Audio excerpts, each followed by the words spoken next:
It's Reviews Day, the day I tell you what I think about things, and today I'm talking about the Hellraiser movies. Specifically the first two Hellraisers, the first one from 1987, and the sequel from 1988, Hellbound, Hellraiser 2.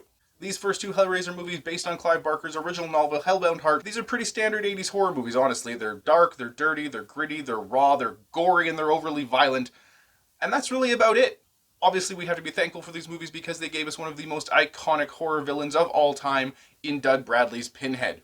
What's really interesting about that, however, is Pinhead wasn't even originally called Pinhead, he was just lead Cenobite. His makeup allowed him to speak more, so a bunch of the dialogue that was supposed to come from other Cenobites came from him instead. And that's how we got Pinhead as a more important character than all of the rest. And of course, other than Pinhead, the most important and recognizable thing to ever come out of the Hellraiser movies is the puzzle box, the Hellraiser cube, the lament configuration, whatever it is that you want to call it.